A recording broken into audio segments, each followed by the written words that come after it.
Boa noite a todos. Vamos aqui ao nosso quinto dia da nossa primeira semana, semana bônus, né? E é, vamos que vamos. Ontem nós vimos processo penal e processo civil, tá? Foi o que nós vimos ontem. Hoje eu vou começar com processo de trabalho. Gente, os processos, né? Eles são matérias boas e fáceis. E tem uma notícia boa para vocês. Processo de trabalho na prova passada foi difícil pra caralho. Isso é bom. Foi difícil mesmo, foi difícil, foi umas coisinhas assim, muito pequenininha ali, que foi difícil, assim. Então, eu tenho, assim, plena convicção que essa prova vai vir uma prova fácil, né? Vai ser aquele fácil com aquelas coisas do nível da aula de processo penal e processo civil ontem, tá? Então, vamos ver, né? Vamos ver o nosso processo de trabalho. Prestem atenção e também digo e reitero, né? Tem uma coisa que eu faço a brincadeira, que na prova retrasada caiu, e sempre cai, né? Nessa prova não vai ser diferente, vai cair de novo, porque não caiu na passada. Então, assim, um assunto que sempre está aí. E dessa vez não estava. É isso aqui, ó. Antes de qualquer coisa. Ó, olha para isso aqui. Eu fico tão nervoso e fico nervoso sempre. Ó, tem aqui, juiz, acima do juiz tem TRT, acima do TRT tem o TST, né? Esses são os órgãos da Justiça do Trabalho. E assim, deixa eu explicar para você. Quando você perde aqui embaixo com uma sentença, né? Aí você faz RO, recurso ordinário. No processo de trabalho, o nome é recurso ordinário. Se você perde aqui, é recurso ordinário. Se você perde aqui embaixo, você recorre para cima, aqui é recurso de revista.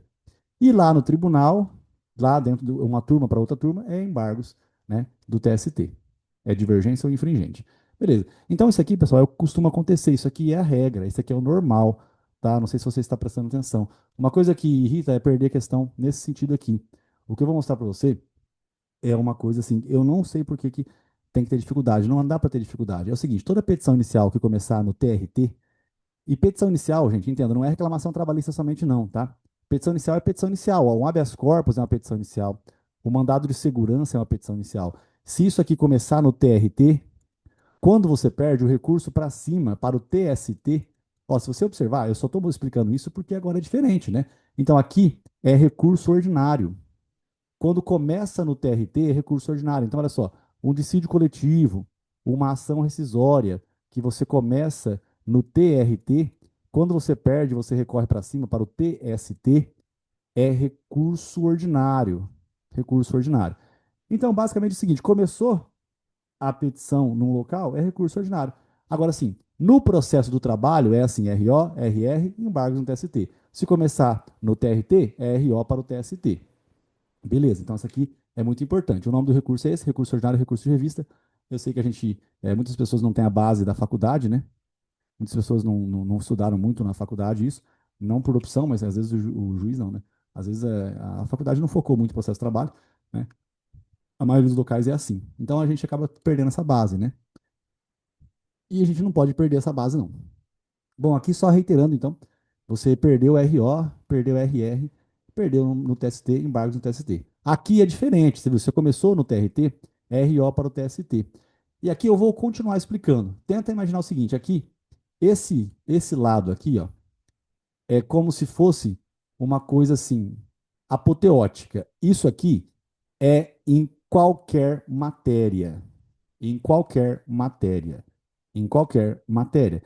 Se em direito constitucional for dito que começou, né, com mandado de segurança no TJ ou no TRF, porque aqui eu estou falando TJ e TRF, porque eu estou partindo do pressuposto de que você acha, você na sua cabeça você já sabe a ordem, né, do desenho, né? Você tem aqui, ó, que eu faço, né, o TJ, o TRF, né, o TRT, o TRE.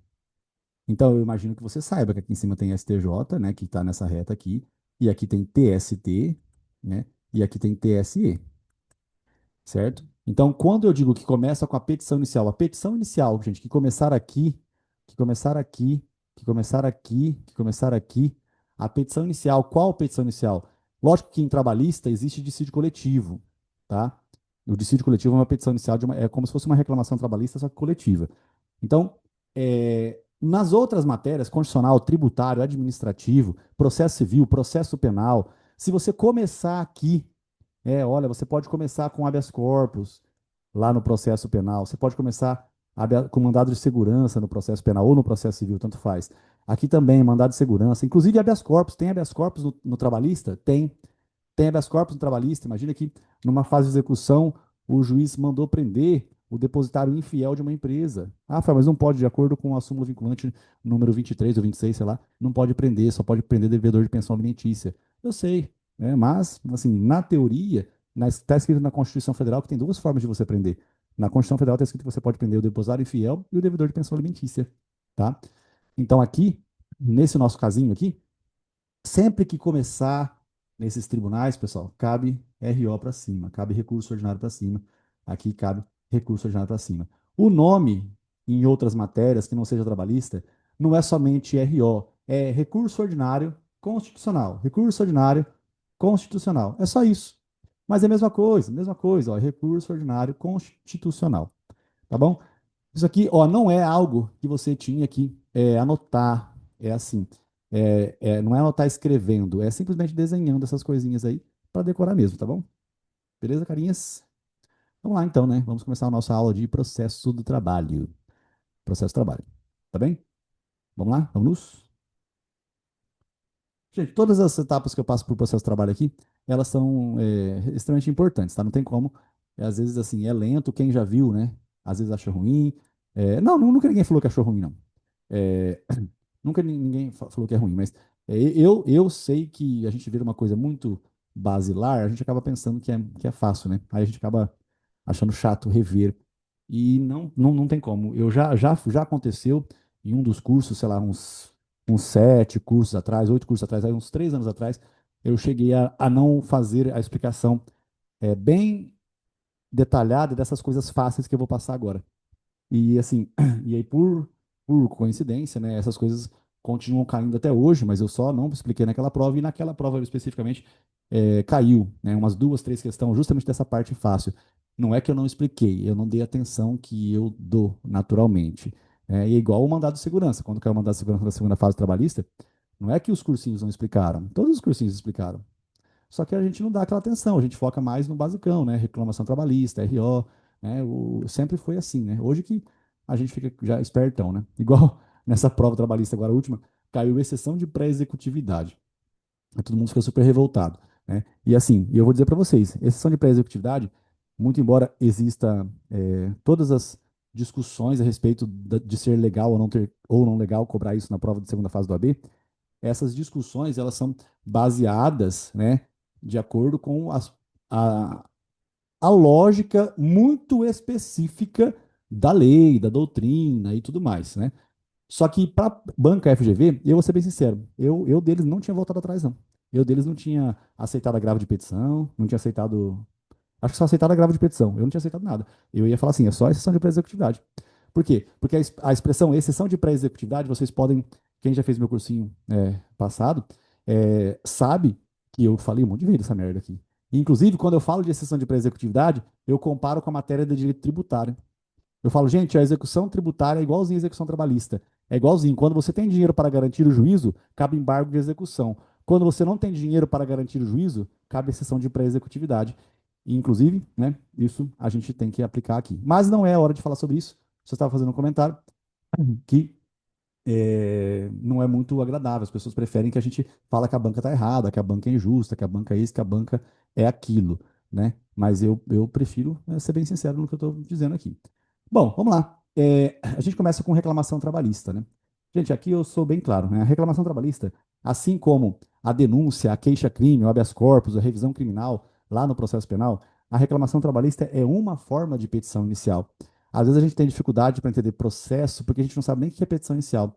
A petição inicial é uma petição inicial, é um pedido. Você chega até o juiz e fala assim: juiz, eu preciso de uma análise de mérito, eu estou com um problema aqui, você pode resolver para mim? Isso é uma petição inicial.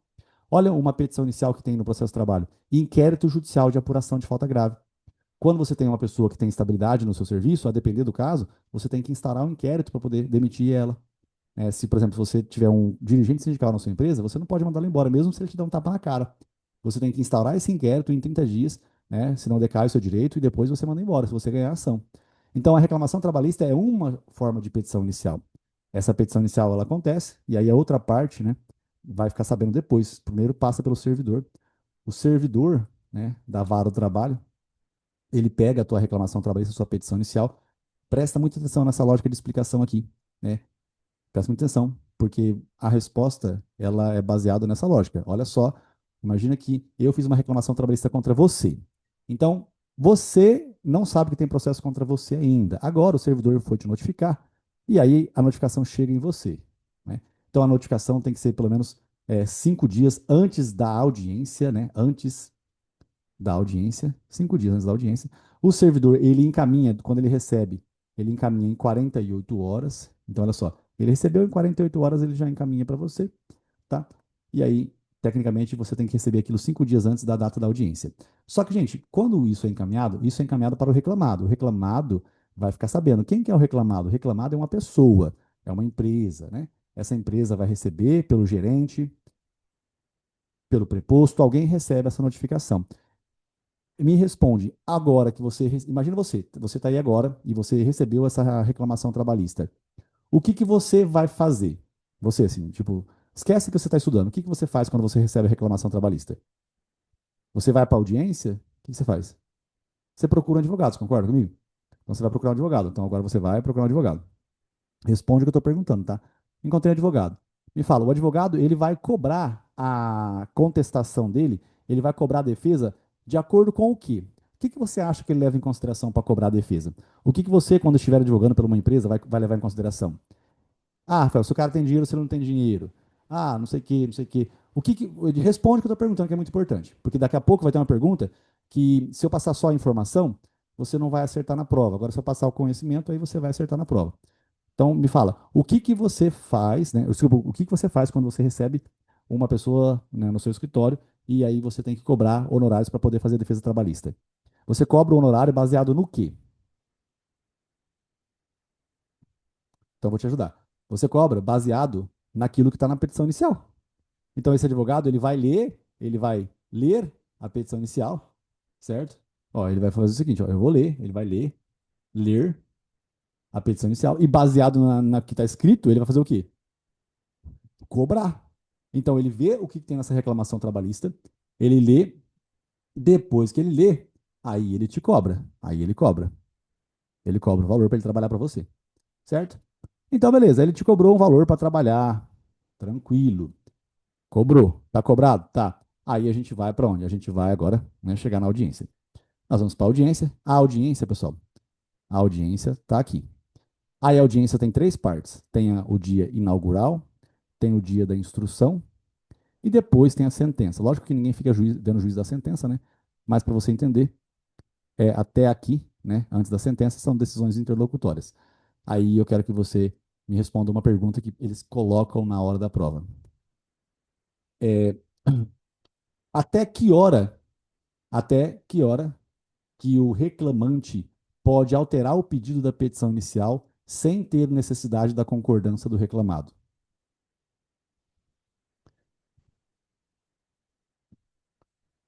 Assim, é a pergunta na prova. Até que hora, né? Na verdade, eu tô falando com palavras assim, bem abstratas, não estou nem forçando, né? É, quando, né? Até quando que o reclamante pode alterar os pedidos da reclamação trabalhista sem necessidade da concordância, da aquiescência, da anuência, né? Aquiescência, concordância, anuência, mesma coisa, do reclamado. Vou te ajudar. Até a apresentação da defesa. Porque depois que apresentou a defesa, o cara já fez o trabalho, o advogado já apresentou o trabalho dele. Porque enquanto o advogado não apresenta o trabalho dele, ele pode mudar a cobrança, né? Agora, depois que foi apresentada aqui a contestação, depois que a contestação foi juntada, aí o reclamante já não pode mais alterar o pedido. Então você pode, né, como sendo reclamante empregado, alterar o pedido até a apresentação da defesa, seja a apresentação pessoal na audiência ou protocolada pelo processo judicial eletrônico, pelo PJE, tá? Isso aqui é bem interessante, é bem simples, mas é questão de prova, tá bom?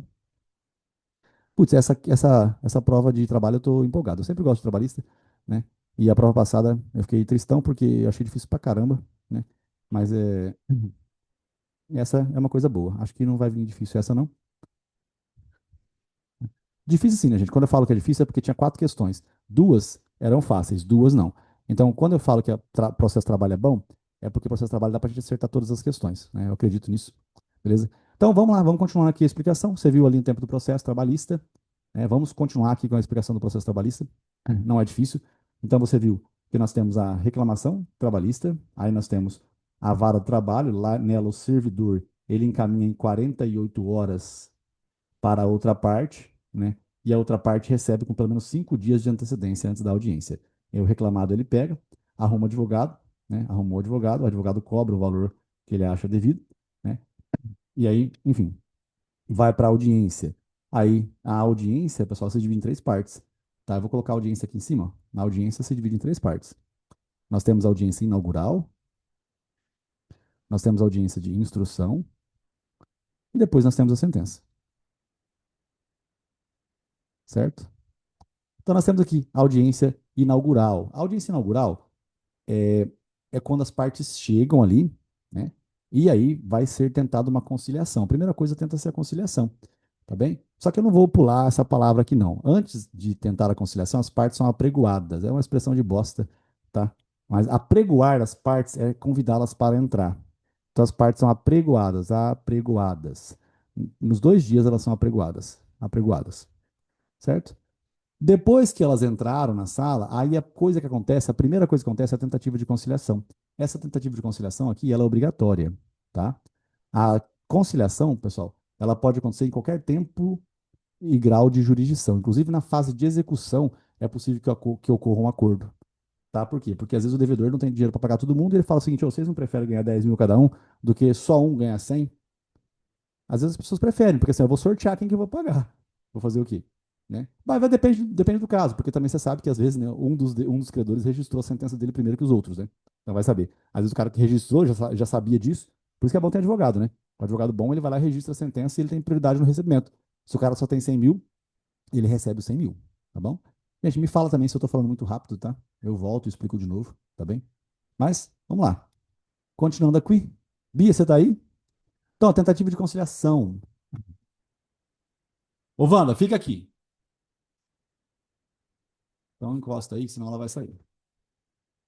E aí ela vai dar trabalho importante. Wanda, fica aqui, senão vai lá. Bom,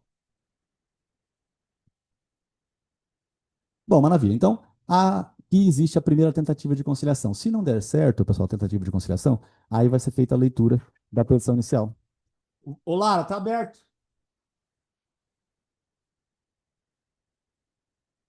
Bom, vai ser feita a leitura da petição inicial. Depois da leitura da petição inicial, tem a apresentação da contestação.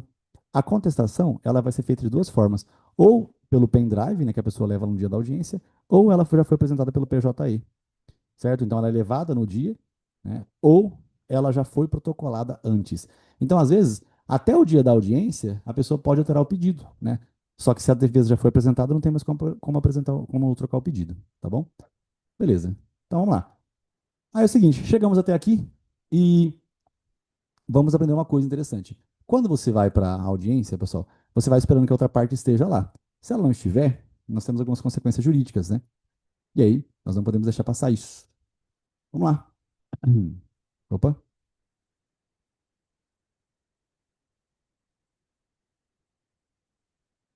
É o seguinte. Então, nós temos aqui a audiência inaugural. E aí, às vezes, as pessoas não comparecem. O não comparecimento tem consequências. O não comparecimento tem consequências, tá? Isso aqui é questão de prova, né? Boa, boa, boa. O não comparecimento de quem? Pode ser que não compareça o reclamante ou pode ser que não compareça o reclamado. E qual que é a consequência quando não comparece o reclamante? Se o reclamante não comparece, pessoal, é o seguinte: você tem interesse em mover o judiciário. O judiciário, ele está esperando você. Você não foi, eles vão fazer o que com o teu processo? Eles vão catar e guardar numa gaveta. Eles vão arquivar. Arquiva, certo? Eles vão arquivar. Por quê? Porque você não demonstrou interesse em continuar com o processo. Arquivou. O reclamado, olha só, se o reclamante não comparece, se só ele não comparece, arquiva. Tá bem? Se só ele não comparece, arquiva. Então, se só o reclamado não comparece, revelia. Então, isso aqui sozinhos, né? Isso aqui se forem sozinhos. Sozinhos. Eu sei que é sexta-feira, talvez você não está atento com isso aqui, mas fica, porque o dia que eu for repetir esse conteúdo, você vai lembrar e você vai acertar a questão, vai ficar mais fácil de lembrar isso aqui. Então, só para contextualizar, se o reclamante não vai, arquiva. Arquivou, acabou. Vamos supor que o reclamante não foi, mas o reclamado foi. O reclamado está lá esperando. O que acontece? Arquiva. Agora, vamos supor que o reclamante foi. O reclamante foi, mas o reclamado não foi. O que acontece? A regra é, pô, a defesa não foi, então, consequentemente, deve ser tudo verdade aquilo que eu estou alegando. Então, é a revelia. A revelia é a consideração de matéria fática verdadeira por parte do reclamante, por parte do autor. Considera-se verdadeira tudo aquilo que eu disse que era verdade. Tá? Logicamente, né, que isso tem um limite na lei também. Eu não posso falar que eu fiz horas extras, né, e cada hora extra tinha o adicional de 150%. Não, adicional de 50% só, a não ser que tenha negociação coletiva a respeito. Tá? Mas, vamos de novo aqui. Então, olha só. Quando somente, então aqui, ó, somente, quando somente o reclamante não comparece, aqui arquiva. Aqui, revelia.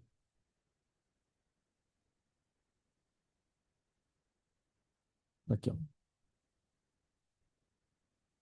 Agora, vamos lá. Quando, quando ambos não comparecem na audiência inaugural, quando ambos não comparecem, ou seja, olha só, o reclamante e o reclamado. O que acontece quando ambos não comparecem? Será que vai dar revelia para os dois? Não. Vai dar arquivamento. Arquiva. Por quê? Porque esse cara que não foi, não vai ter processo mais. E esse aqui também não foi. Não vai dar revelia. Por que, que não vai dar revelia? Ué, por que revelia? O reclamante não foi, então não tem revelia. Simplesmente arquiva. Tá? Não tem uma forma mais rápida de explicar isso aqui, gente. Não tem mesmo. Tá? Então, olha só. Quando somente o reclamante não vai, arquiva. Quando somente o reclamado não vai, revelia. Quando ambos não vão, arquiva. Agora vamos lá. Isso aqui tudo é na audiência inaugural. Essa é na audiência inaugural. Ó, inaugural. Inaugural. Qual que é essa? É aqui, ó. A audiência está aqui. Nós temos o dia da inaugural. Certo? É essa audiência aqui. É inaugural. Correto? Beleza? É inaugural. Porque depois da inaugural, nós também temos a audiência de instrução. A audiência de instrução, ela costuma ser no mesmo dia, mas às vezes ela é separada por conta do tamanho da instrução. Muitas testemunhas, muito documento, né, não deu certo, e aí as pessoas têm que começar de novo, tá? Não estava aparecendo, né? Mas agora está. Desculpa. Vamos lá. Então, olha só, a audiência inaugural. Vem aqui, gente. Ó, eu não sei se eu estou muito animado ou se eu não estou muito animado, mas ó, eu queria estar animado, tá? Fica aqui comigo porque essa matéria é a melhor das boas. Não é tão. é, eu acho que é muito boa. Bom, aí, vamos lá.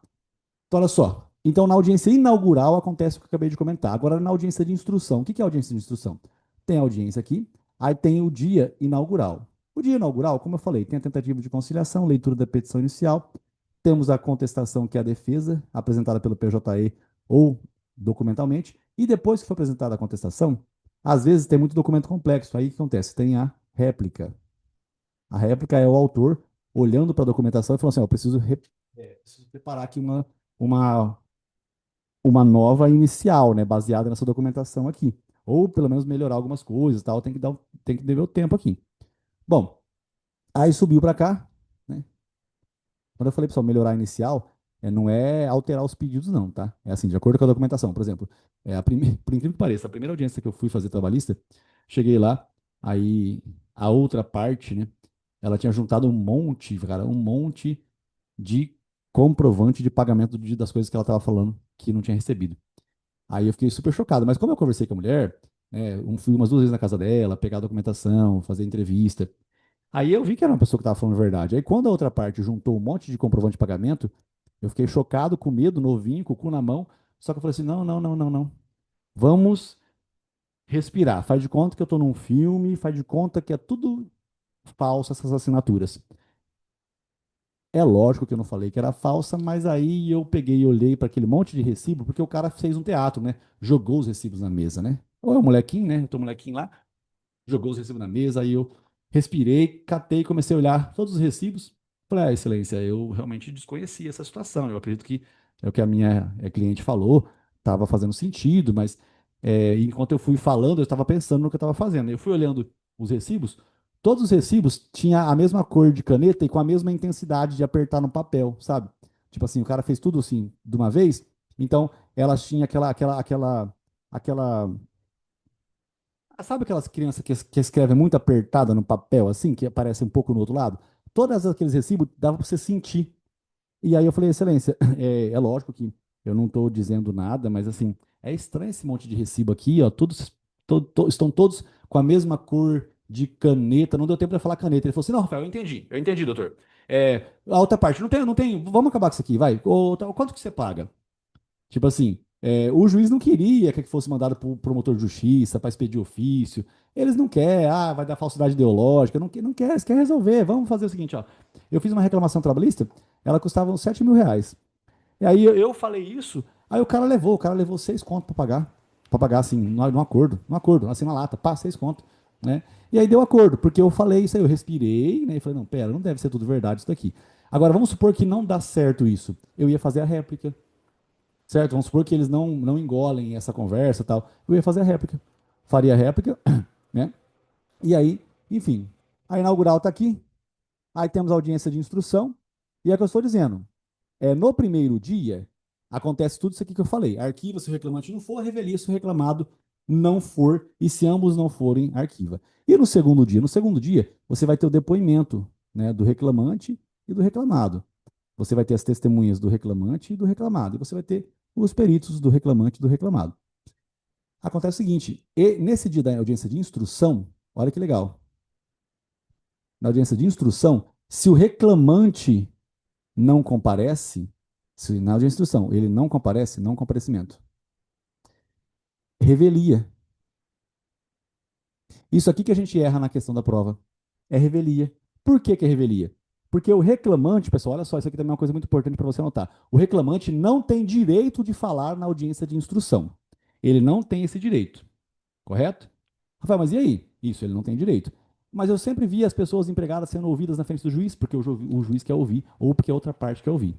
Então, olha só, se o reclamante falta na audiência de instrução, porque ele não tem direito de ser ouvido, e o reclamado falar o seguinte: eu queria fazer perguntas para ele. Vai dar revelia, ou seja, vai ser considerado verdadeiro tudo o que o reclamado ia dizer. Tá, isso aqui é bem interessante, olha só. Então, se o reclamante não comparece, é revelia. Obviamente, né, que se o reclamado também não comparece, é revelia, né? Mas o reclamante é uma coisa bem interessante, né? Isso aqui, ó, quando somente um dos dois não comparece. Me acompanha, gente, eu sei que isso aqui é chato, né? Mas quando somente um dos dois não comparece, quando somente um, não é quando ambos. Quando somente um dos dois não comparece, é revelia tanto para um, revelia tanto quanto para outro, tá? Agora, e quando os dois não comparecem? Quando ambos não comparecem, aí também é outra questão de prova também chata. Então, agora, quando ambos não comparecem, o reclamante não compareceu, reclamado não compareceu. Quando ambos não comparecem, o que acontece? Acontece que o juiz já tem petição inicial em mãos. Ele já tem petição inicial, ele já tem contestação. Ele só não tem o depoimento dos dois. O que ele vai fazer? Ele julga. Ele julga o processo no estado que ele se encontra, tá? Então, quando ambos não comparecem, o juiz julga. Isso aqui é muito legal, gente. Nossa, é muito bom mesmo, de verdade. Né? Espero que vocês tenham pego, espero que tenha sido claro. É só a gente repetir isso daqui, que aí vai ficar mole mole. Tá bom? Vamos lá, então vamos rever esse conteúdo aqui, porque eu sei que ele é fácil, mas é chato, porque é um monte de coisa igual, né? Mas vamos lá. Olha só, eu estava comentando com vocês que nós temos aqui primeiro, né, o reclamante faltando, né? Então, quando o reclamante falta, quando só ele falta, pessoal, quando ele não comparece, nós temos aqui é, o arquivamento. Quando sozinho, quando ele falta, arquiva. Quando somente o reclamado falta, revelia. Tá bom? Quando ambos faltam, pessoal, né, quando ambos faltam na audiência inaugural, quando ambos faltam, aí arquiva de novo o processo. Por quê? Porque, enfim, é, porque eu estou começando na audiência inaugural, não é na de instrução. No primeiro dia, o reclamante nem levou a petição inicial, o reclamado ninguém está interessado, então arquiva. Isso na audiência de instrução, tá bom? Agora, desculpa, isso na audiência inaugural. Na audiência inaugural, quando ambos não comparecem, arquiva. Agora, na audiência de instrução, é legal, porque na audiência de instrução, se o reclamante não comparece, é revelia. Por quê? Porque o reclamado talvez teria interesse em ouvi-lo. E quando o reclamado não comparece, também é revelia. Tá? E quando ambos não comparecem, o juiz julga. Tá bom? Isso aqui ainda não acabou, infelizmente ou felizmente, isso aqui ainda não acabou. Tem mais coisas. Por quê? Porque é o seguinte, é, isso sim, é uma coisa muito legal para cobrar na nossa prova agora, tenho quase certeza que vai cobrar.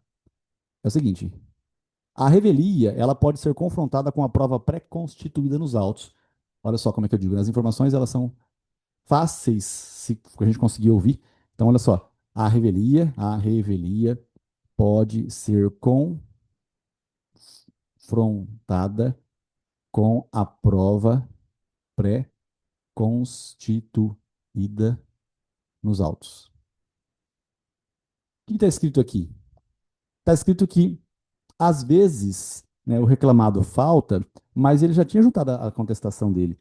Imagina o seguinte: para comprovar horas extras, você tem que juntar cartão de ponto, né? O empregador, às vezes, ele junta o cartão de ponto. Então, às vezes, no dia que ele apresentou a contestação na audiência inaugural, ele juntou o cartão de ponto. Né? Ele juntou, então não faz sentido o juiz, porque ele faltou na audiência de instrução, determinar que ele tem que pagar todas as horas extras. Não faz sentido. Tá? Então, eu vou explicar isso aqui melhor. Olha só, essa frase é a súmula 74 do TST. Então, olha só, eu tenho aqui a súmula, né, 74 do TST, e eu tenho o seguinte contexto: nós temos aqui a audiência. Na audiência inaugural,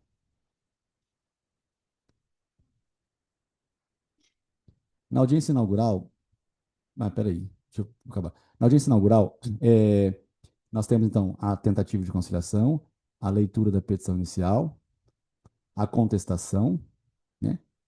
E então entenda aqui, gente, a petição inicial ela tem documentos, a contestação também tem documentos. Então isso aqui foi trazido documentação, ó.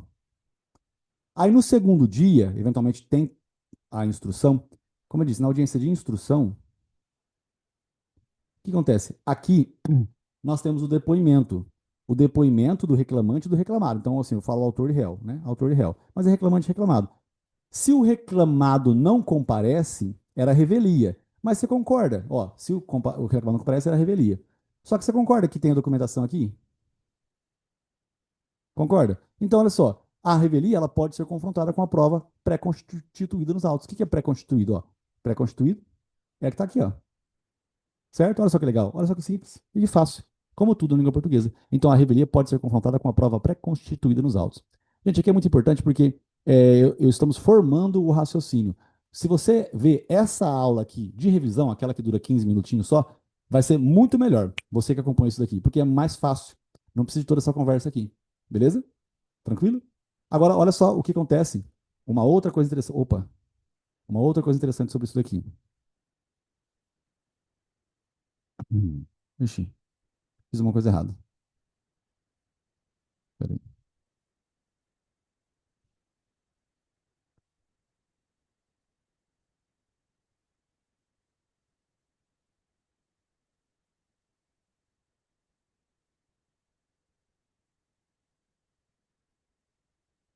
Ó, outra coisa interessante. Nós temos aqui uma consequência que é denominada, né, depois que você faz a reclamação trabalhista, nós temos consequências. Que a consequência é, né, enfim, a revelia, o não comparecimento, tá? Essas coisas todas aqui. E aí é o seguinte, quando ele dá causa ao arquivamento do processo, ao arquivamento do processo, que arquivamento, Rafael? Arquivamento é o relaxo, né? O cara, ele é relaxado. Quando dá causa ao arquivamento do processo por duas vezes consecutivas, consecutivas, qual o motivo? Pelo não comparecimento, duas vezes consecutivas, pelo não comparecimento. Aí, nesse caso, nós vamos ter uma consequência. A consequência vai ser o quê? A perempção. A perempção. O que é preempção, Rafinha? A preempção é a impossibilidade de entrar com reclamação trabalhista de novo pelo prazo de 6 meses. Isso aqui acabou de cair na última prova do AB. Tá, isso aqui acabou de cair na última prova do AB. Só que não foi tão fácil a pergunta, não. Foi difícil pra caramba. Hum. Agora, é, eu não vou falar os nomes, não, mas quem fez meu cursinho passado, você tem o post-it aí da palavra consecutivo, né? Não precisa se manifestar em áudios, tá? Mas você tem o post-it, você levou a sério quando eu falei, faça o post-it da palavra consecutiva. Você tem ou não tem? Fala, não te interessa. Não, eu só tô perguntando, é curiosidade mesmo. Porque ó, se você tiver o post-it da palavra consecutivo, olha a importância dele, tá? Porque consecutivo é diferente de interpolado. O que que é consecutivo? Consecutivo é assim, eu fiz, eu derrubei um copo agora. E aí eu derrubei um copo daqui 10 minutos. Foi consecutivo. Agora eu derrubei um copo. Depois derrubei uma garrafa. Depois derrubei um copo. Eu não derrubei consecutivamente dois copos, tá? Então eu estou dizendo isso por quê? Porque aqui nós temos a perempção, que é a punição, tá? A impossibilidade de entrar com reclamação através do prazo de 6 meses, pelo não comparecimento. E essa palavra consecutivo aqui, eu quero que você faça um post-it dela, por quê? Porque essa palavra ela tem várias matérias, olha só, isoladamente. Lembra que ontem eu já inseri vocês nessa lógica? Ontem eu falei, né, sobre os 5 anos, quando você tem um benefício, você não pode ter o mesmo benefício novamente. E aqui, essa palavra consecutivo, ela tem todo sentido. Consecutivo, nós temos isso no processo do trabalho, que é o caso aqui da perempção. Nós temos isso em ética, que eu vou explicar, é quando o diretor, né, quando o diretor falta por 3 reuniões ordinárias consecutivas, ele perde o mandato, não precisa anotar isso agora. E também nós temos consecutivos no caso de intervenção federal, em direito constitucional. Em direito constitucional,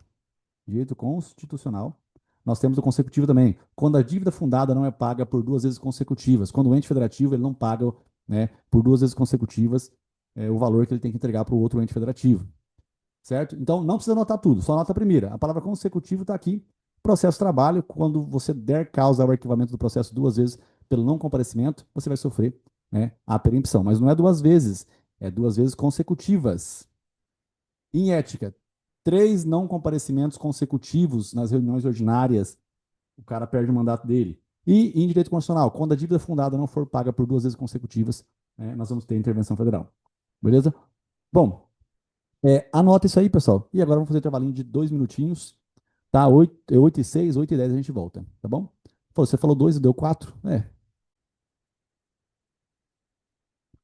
Bom, aqui para ficar claro o que eu falei antes desse mini intervalo,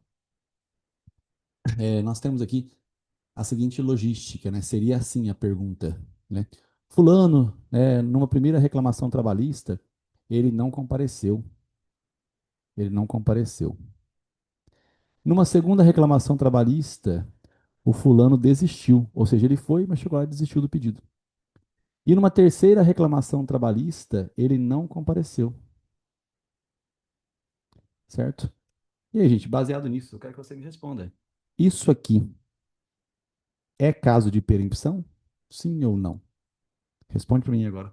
Olha só, 2 não comparecimentos. 2 arquivamentos pelo não comparecimento. E aí, isso é caso de perempção? Sim ou não? Você que está vendo a aula gravada aí, responde para você mesmo, voz alta. É ou não é? Sim ou não? Sim ou não? Não, né? Não. Por quê? Porque não foi consecutivo, foi intercalado, certo? Então, não é caso, né, de perempção. Muito importante isso daqui é assim, o que eu acho que me dá raiva é que tem muita coisa que é chatinha. E essas coisas chatinhas, elas são cobradas na prova. E aí, assim, tem pedaço que realmente não é tão interessante, tão gostoso de ficar vendo. Por exemplo, eu acho que, acho não, né? O feedback que eu tive de vocês é que vocês gostaram bastante da aula de processo civil de ontem. E geralmente as pessoas não gostam de processo civil. Então eu fiquei feliz que, pô, foi mó legal a aula de processo civil e tal. Não sabia que era assim. É assim. Só que não tem como, gente. Tem coisa que é chata mesmo. E aí fazer o quê, né? Não, não é tudo que dá para contar com histórias e tal. Tem coisa que é informação mesmo, tem que ser passada, não tem jeito, tem que fazer. Isso aqui é umas coisas assim, que processo de trabalho, ali no tempo do processo eu fiz ali no comecinho, é tão rápido que não tem graça, é bem fácil, né? Só que esses detalhes são cobrados na prova. Essa brincadeira de não comparecimento, cara, é cobrado tantas vezes. Olha só quantas coisas, né? Quando o reclamante não comparece, arquiva. Quando o reclamante comparece e o reclamado não comparece, revelia com relação ao reclamado na audiência inaugural. Quando o reclamante não comparece na audiência de instrução, revelia com relação a ele, pois o reclamado talvez poderia querer ouvi-lo. Quando o reclamado não comparece na audiência de instrução, mas o reclamante compareceu, revelia com relação às palavras que talvez alguém queria ouvir do reclamado, certo? Só que essa revelia pode ser confrontada com a prova pré-constituída nos autos. Agora, quando ambos não comparecem na audiência de instrução, aí o juiz julga. Olha só, tudo que eu gastei meia hora para explicar, eu falei agora em 30 segundos, né?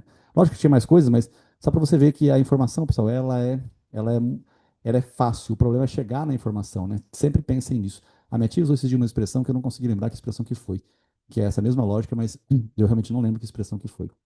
E é isso, é justamente isso. A gente não, às vezes não consegue ver a importância da base, né? A gente não vê. Eu lembro uma vez que uma aluna, ela, no presencial, eu falei, gente, é importante você fazer a base, porque mesmo se você reclama, se você reprovar, você tem condições, às vezes mesmo não fazendo meu cursinho, né, ou qualquer outra coisa, você tem condições de acompanhar outras aulas, você vai ver o quão gostoso é, o quão legal é.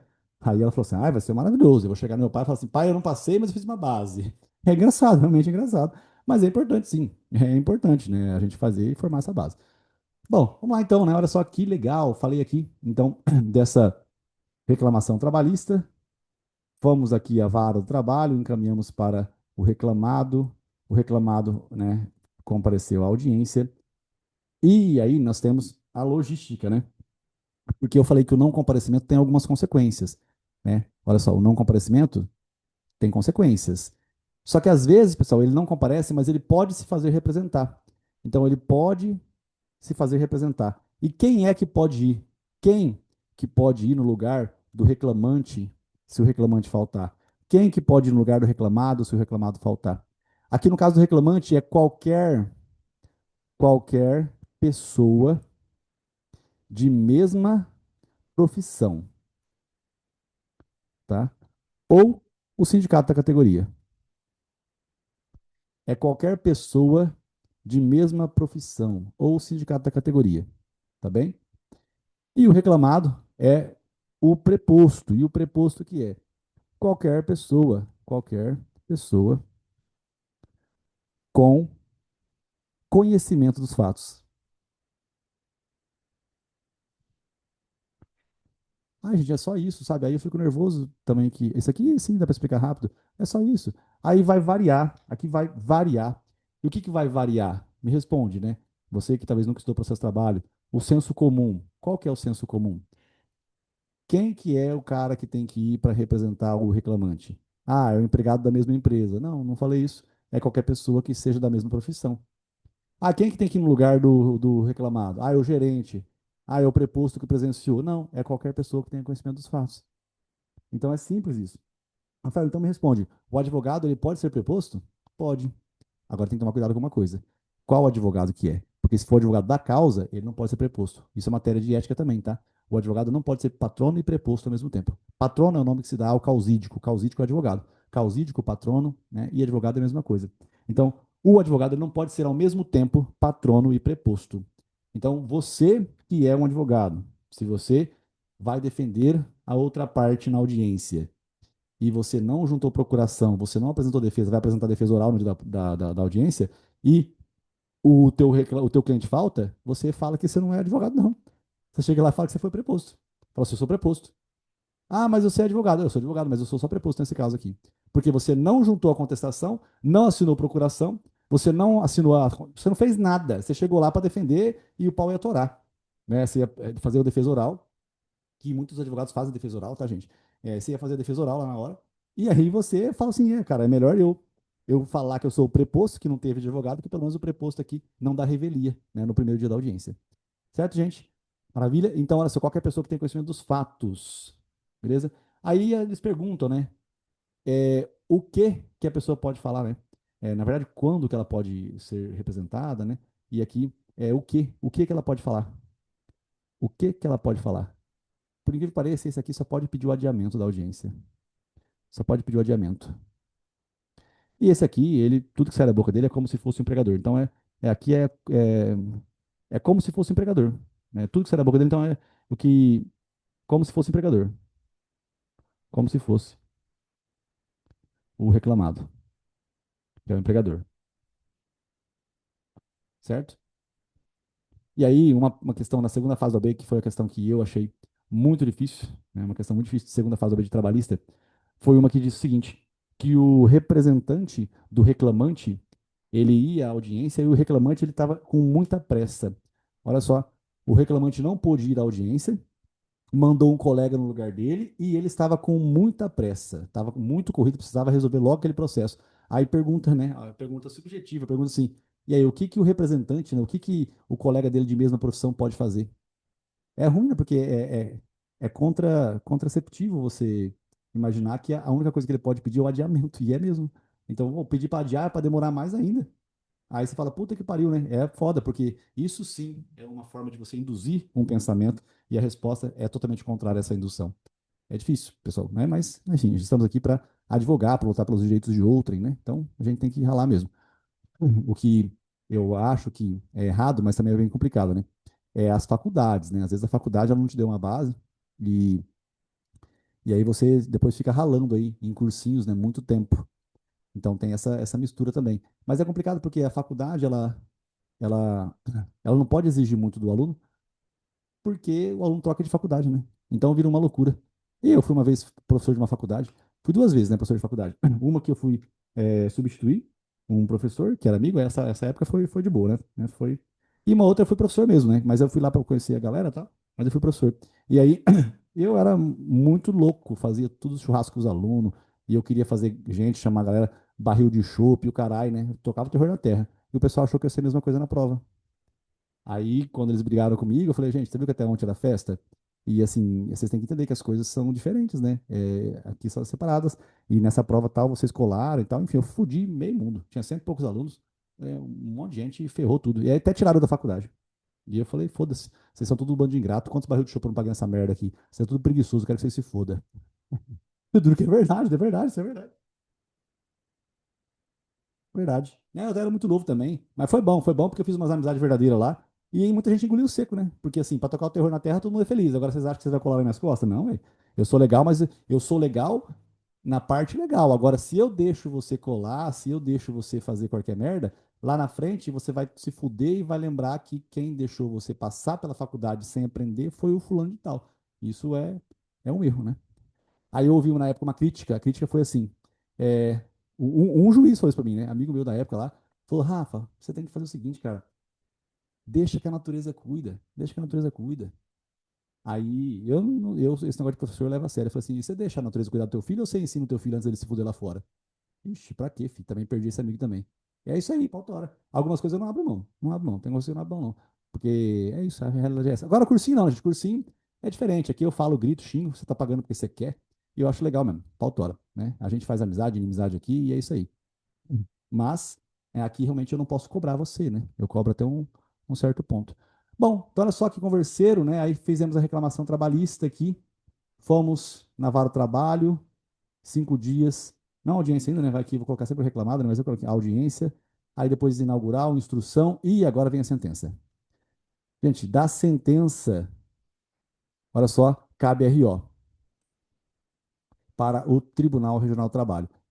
E aqui é o seguinte, ontem, como que funcionava a apelação? Qual que é a regra da apelação no processo civil? Vocês lembram? Qual é a regra da apelação no processo civil? Qual que é?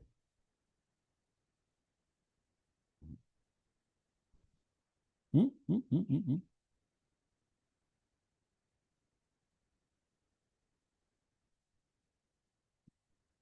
Qual é a regra? A apelação faz o quê? Qual que é o efeito da apelação no processo civil? Em regra, o efeito da apelação é suspender a decisão, correto? Essa é a regra. Aqui no processo de trabalho não é a regra, né? A regra é o contrário. Aqui, o efeito do recurso é meramente devolutivo, não é suspensivo. O que é meramente devolutivo?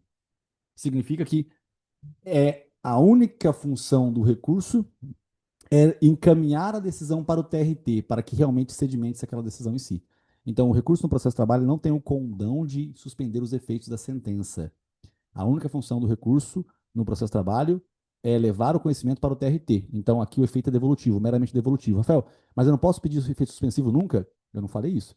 Às vezes, sim, você pode pedir o efeito suspensivo, justificando, né, fundamentando, pagando, né, você vai ter o efeito suspensivo. Mas a regra é efeito meramente devolutivo. O que significa efeito meramente devolutivo? Significa que os atos executórios já podem ser iniciados. Olha só, da sentença você tem aqui, 450 operações financeiras foram feitas pelo funcionário tal. Então, o pleito dele era esse. Disseram que ele fez só 200, ele falou, não, eu fiz 450 operações financeiras do período de tal até tal. E aí, qual que é o valor? Qual que é o valor dessas 450 operações financeiras? A decisão era essa, né? Tipo assim, o perito que vai ver isso aí. Ele vai liquidar a sentença. A liquidação é você estabelecer exatamente os valores corretos. Então a sentença foi o quê? Testemunhas, blá. Ó, o cara fechou 450 operações financeiras, é o que nós sabemos. A gente não ficava verificando as testemunhas, o gerente que é testemunha, ninguém ficou verificando necessariamente qual foi a operação financeira, porque o dinheiro que vem de fora, a taxa de câmbio, o encargo financeiro, tudo isso é muito complexo. Gente, se tudo isso é muito complexo, um perito tem que calcular. Então, aqui, as operações financeiras devem ser feitas por um perito. Então, olha só, um perito calcula. Rafael, mas perito? Mas é sempre um perito? Aí, gente, também essa questão de prova. Eu só estou dando essa enrolada aqui, por quê? Porque não é sempre que é um perito. Às vezes é só alguém que faz uma conta na calculadora. E quem faz a conta na calculadora? Pode ser a parte, né? Pode ser a parte, pode ser inclusive o serventuário. O próprio serventuário, que é o funcionário, o serventuário. O setor calculista, eles colocam na prova o setor, o calculista. Isso aqui é só calculadora, certo? E às vezes, pessoal, é bem mais complexo, porque às vezes você fez uma reclamação trabalhista pelo seu cliente porque ele perdeu um dedo, né? E aí toda a operação é baseada no dedo. E aí, de repente, o dedo nucleosou, engoliu o pé e ele perdeu e teve que amputar a perna. Então, até chegar na execução, amputou a perna. Então, agora são fatos novos. Então, agora é um procedimento novo. Tudo novo. Então aqui, gente, tem nome isso, tá? Os nomes são cálculo, simplesmente cálculo, arbitramento, arbitramento e artigos. Cálculos, arbitramento e artigos, certo? É só isso aqui, beleza? Cálculo, arbitramento e artigo. Então, olha só, entenda, né? Isso aqui não, eles não chegam a perguntar muito na prova essa diferença, mas é raro perguntar, mas já perguntou. É uma liquidação por arbitramento é quando o perito faz o cálculo. A liquidação por arbitramento é quando o perito faz o cálculo. Tá bem? Por artigos, por artigos é quando tem procedimento novo e quando é o serventuário é apenas um cálculo que é realizado. Gente, isso aqui é muito importante porque quando você chega na leitura das questões, aí você realmente precisa dessa noção aqui em si. Tá bem? Uma coisa que eu estava falando com um amigo meu que faz mentoria comigo, né? Ele, ele fez segunda fase de administrativa não tem, mas ele está fazendo concurso público e tal, e eu estava vendo o nível dele de administrativo para poder passar a coisa para ele estudar, né? E aí nós estávamos conversando sobre essas lógicas, né? Eu falei, gente, eu falei assim, cara, é, tem muita coisa na internet hoje em dia, né? Muita coisa. Então é muito difícil realmente para o aluno entender para onde que ele vai para estudar, porque não é fácil não, gente. É muita gente para você ouvir e entender a importância, né? Estou falando por conta de que tive a sorte de ter uma aluna que tinha muita dificuldade na fase de execução, no processo de trabalho. E aí, como uma turma estava muito boa, estava muito legal o cursinho, a gente leu mais de 50 questões na segunda fase, né, de execução. E foi muito bom, porque hoje eu vejo realmente a dificuldade que o aluno tem para entender a fase de execução. E você sabe qual que é a dificuldade? Eu já falei aqui 10 vezes a dificuldade. Que 10? Falei umas 100 já. A dificuldade que as pessoas têm, pessoal, com a fase de execução são as palavras da língua portuguesa. É só essa a dificuldade. Por incrível que pareça. Ou por incrível que parível, como dizem as más línguas. Olha só para você entender uma coisa importante. Na hora da prova, né, que a gente vai entrar na execução agora, né? Olha só, eu estou aqui na sentença, da sentença cabe RO para o TRT, e do TRT para o TST cabe recurso de revista, né, para o TST. E aqui tem embargos no TST, certo? Aí eu tenho aqui, né? Ó, cálculo, arbitramento e artigos. Cálculo, arbitramento e artigos. E aí eu entro na execução. Aqui tem a parte, tem 8 dias para se manifestar. Depois a União se manifesta em 10 dias sobre as contribuições sociais. Vou explicar, tá? Depois tem uma sentença de liquidação, que não é esse, o nome técnico é esse, mas na verdade é só homologar o cálculo, né? Depois você tem um mandado, que é a ordem de citação, para a parte pagar, né? Ou para ela garantir o juízo. Enfim, eu estou mostrando a execução. Mas o que eu ia dizer é o seguinte: é, vou dizer agora. O que acontece? As questões de execução, elas trazem o seguinte contexto. Você tem que ler e tem que ser normal para você entender o que eu vou falar. Você tem que saber o que é reclamante, saber o que é reclamado, saber quem é embargante, saber quem é embargado, saber quem é agravante, saber quem é agravado. E nisso coloca devedor e credor. É só isso. Recipiente excepto. Ah, mas aí eu não sei porque. Então, mas aí que tá. Porque assim, Quem que é o embargante na execução? É o devedor. Só que embargante rima com reclamante. O reclamante é o credor, porque ele fez a petição inicial reclamação trabalhista. E na execução, o reclamante é o embargado, porque quem fez o embargo para não pagar é o devedor. E aí tem outra coisa, tem o juízo deprecante e o deprecado. O deprecante é quem enviou a carta, o deprecado é quem recebeu a carta. Então, veja que não dá para você explicar a matéria sem ficar focando nessas palavrinhas, tá? Então, olha só, não é bobeira, né? Reclamante. Reclamante é quem? É o empregado. Nem sempre, tá? Porque às vezes o reclamante, né, o cara que fez a reclamação, na verdade, sim, né? O autor, né? Pode ser inquérito judicial, mas assim, o certo mesmo, tá? Esquece que eu falei. Reclamante é o empregado. O reclamado é o empregador. Agora, olha só. E o embargante?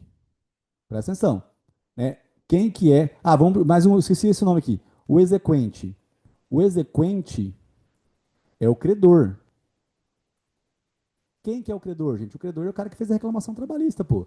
E o executado? O executado é o devedor. Tá fazendo sentido?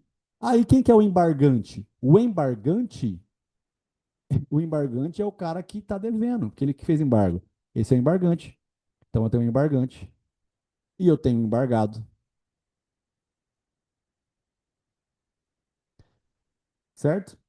Bom, eu não sei se vocês estão acompanhando, né, o meu raciocínio, mas eu espero que sim, tá bem? Beleza, carinhas?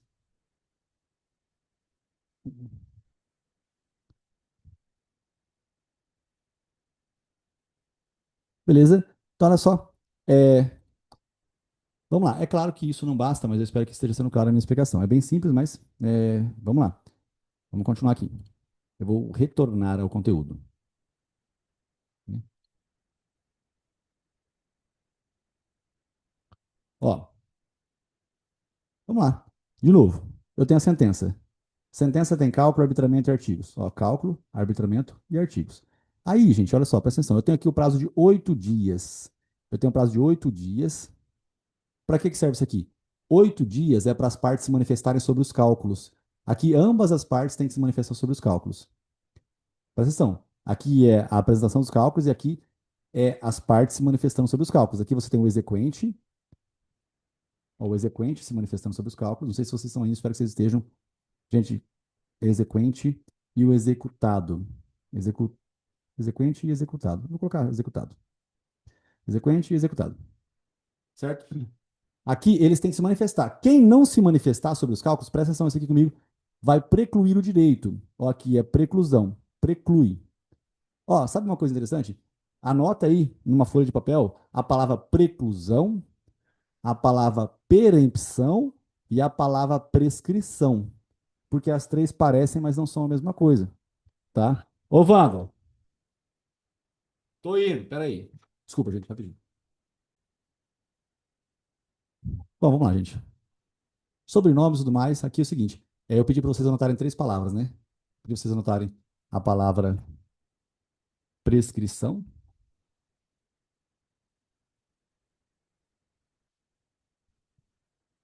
ó, prescrição, perempção e preclusão. São três coisas diferentes. Mano, deixa do jeito que tava, porque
Ah, desculpa, gente, desculpa, não reparei. Vou de novo, né, desculpa. Eu tô falando aqui, né? À toa. Sorry, carinhas.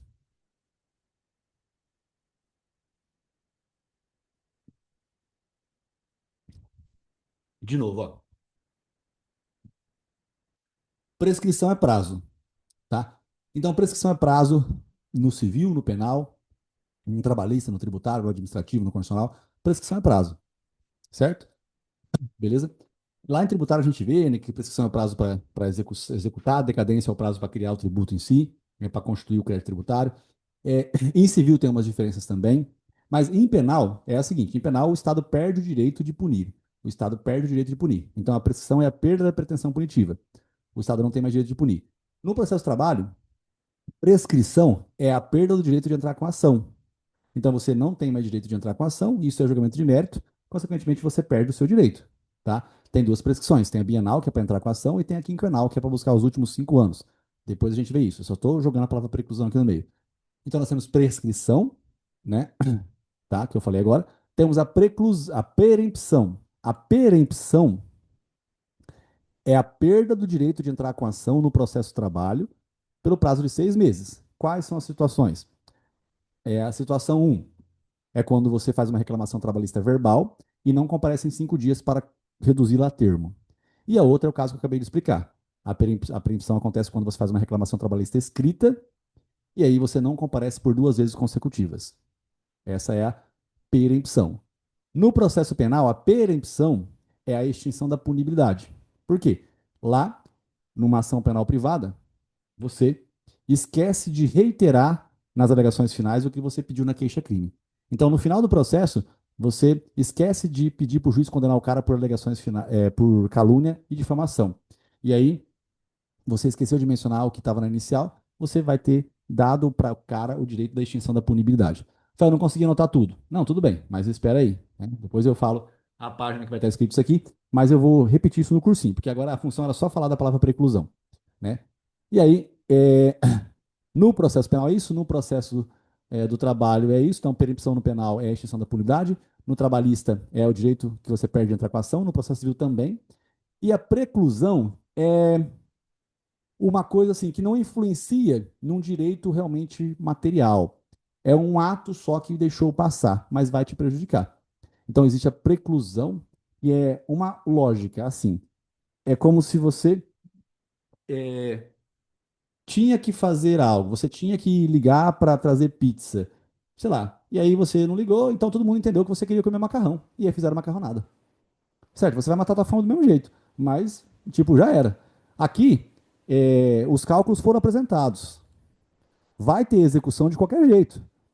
Apresentar os cálculos, a execução acontecerá de qualquer jeito. Mas se você não se manifestar, você não pode depois falar que você não gostou da mistura, que você não gostou do valor.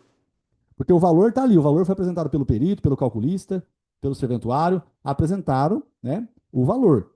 Você não falou nada. O que acontece? Lá na frente, você vai continuar recebendo, ou você vai continuar pagando. Mas você já não pode escolher mais o que você vai comer. Você não vai escolher mais quanto você vai receber, nem quanto você vai pagar. Porque precluiu o seu direito de falar sobre os cálculos. Os cálculos, você deveria ter mencionado sobre os cálculos aqui. É aqui que era a hora de você mencionar sobre os cálculos. Vocês estão me ouvindo? Ficou muito ruim essa minha explicação? Né? A preclusão, o que, que é? A preclusão não é nada tão grave, né? Mas você perde o seu direito de se manifestar sobre algo que depois no futuro vai acontecer de qualquer jeito, né? Mas você já não vai poder mais falar sobre os valores. Olha só que coisa interessante, isso aqui é questão de prova, né? Olha só, preclui o seu direito. Se você não se manifestar, preclui. Aí depois disso aqui, a União se manifesta sobre as contribuições sociais em 10 dias. As contribuições sociais, você sabe que é um tributo, né? A União se manifesta em 10 dias aqui, ó. A União se manifesta em 10 dias sobre as contribuições sociais, né? Beleza? Às vezes, no procedimento sumaríssimo, o ministro ele pode retirar a exigência dessas contribuições sociais. Bom, continuando. Depois disso, pessoal, olha só o que aconteceu. O calculista, ele apresentou o cálculo. R$ 179 mil. Ninguém falou nada. Ou falou, não importa. Acontece o seguinte, agora homologou o cálculo. Homologou. Outra palavra que eu quero que vocês anotem aí na sua folha de palavras difíceis. A palavra homologar. Essa palavra, ela tem que ser, ela tem que fazer parte do seu vocabulário, assim como se fosse o seu nome. Porque a homologação é algo que está atestando a validade de algo. Ontem você ouviu eu falar que quando o juiz não homologa o acordo de não persecução penal, cabe recurso em sentido estrito. Quando ele não homologa a transação penal, cabe apelação no GCRIM. Então, que ele está fazendo? Ele não está atestando aquilo como real. Então, foi levado um acordo para o juiz assinar, e o juiz falou assim: eu não acho que não vai dar bom isso aqui, não, hein? E o juiz não homologa. Então, quando ele não homologa, ele não está atestando aquilo como verdade. Vocês estão me ouvindo? Então, a homologação é estar atestando algo. Por exemplo, em licitações, você tem vários setores na prefeitura. O setor que realiza a averiguação do procedimento correto e o outro setor que vai homologar. Então ele vai lá e fala assim: eu confirmo tudo que vocês fizeram, tudo que esses servidores fizeram, todos os cálculos, a averiguação da documentação, tudo que vocês fizeram aí, eu vou homologar. Então vai lá, o cara homologa, ele concorda com aquilo que foi apresentado. Isso é homologar. Aqui também, gente. Aqui, depois que os cálculos foram apresentados, as partes se manifestaram sobre os cálculos, ou não se manifestaram porque não quiseram, precluiu o direito. Aí o juiz faz o quê? Ele homologa. O que é homologar? É atestar o que está escrito nos cálculos. Só que na prova da OAB não aparece homologação. Aí que está o grande problema. Por isso que na prova da OAB, quem for fazer a segunda fase trabalhista, tem que desenhar ali no tempo do processo. E na primeira fase, pessoal, também, né? Eu sei que aqui são muitas matérias, mas você tem que conseguir visualizar o que eu estou comentando. Aqui, pessoal, você tem que fazer o quê? Aqui você tem que entender que o nome disso aqui é sentença de liquidação. Sentença de liquidação. Mas é estranho. Estranho por quê? Porque de sentença não tem nada. Né? De sentença não tem nada. A sentença ela foi feita aqui atrás. Ó. Aqui atrás, isso aqui que era uma sentença. Ó. Sentença daqui. Tá? Aqui que é sentença. Não tinha nada de sentença. Nada de sentença. Nada. Certo? Desculpa. Aqui é a sentença real. Aqui não tem nada de sentença. Aqui é só homologação dos cálculos. Homologou os cálculos, aí deu a sentença de liquidação. Da sentença de liquidação, vocês estão me acompanhando, gente? Estão comigo? Como a Ariana diz, né? O nome lazarento de ruim. Homologou o cálculo. Da homologação dos cálculos, certo? O que nós temos? Nós temos olha, isso aqui também é uma outra coisa que me corrói o ódio. Porque assim, se eu falar a expressão grande, você vai falar assim: nossa, espera, Rafael, deixa eu anotar. Se você pensa que não é matéria jurídica, que você pensa que é palavras da língua portuguesa, aí você entende. O que é um pau mandado? Ah, Rafael, é a expressão pejorativa porque é o cara que só obedece a mulher dele. Lá, lá. Beleza. Mas concorda que o mandado te dá a lógica de ordem? Então, o mandado. Então, o que é uma citação? O que é citação? Citação é a comunicação de que existe algo, certo? Então, quando eu tenho aqui, depois da sentença de liquidação, eu tenho o mandado de citação, penhora e avaliação. Isso aqui, o que é isso aqui? O mandado de citação, penhora e avaliação. Isso aqui é um momento que está acontecendo, que o oficial de justiça vai atrás dos bens para avaliar. Então aqui o nome é mandado de citação, penhora e avaliação. Quem faz isso é o quê? O oficial de justiça. Isso aqui foi feito pelo oficial, feito pelo oficial, certo? Mandado de citação, penhora e avaliação, tá? Eu, na verdade, só estou colocando os nomes feios, mas o meu desenho didático, eu realmente não gosto de fazê-lo assim. Eu só coloquei os nomes, tá? Mas eu vou fazer o desenho de outra forma. Eu acho mais didático não ser assim, tá? Vou fazer aqui, ó. O que que é o mandado de estação para avaliação? Ó? Vou voltar, então vou melhorar. O que que é aqui? Na lógica, para ficar perfeito na sua cabeça, ó, é um mandado de citação para que a parte pague. O que acontece se pagar, gente, a dívida? Acabou, fim. Ou garanta o juízo. Então, como que você garante o juízo? A expressão garantia do juízo, pessoal, ela também serve para qualquer matéria.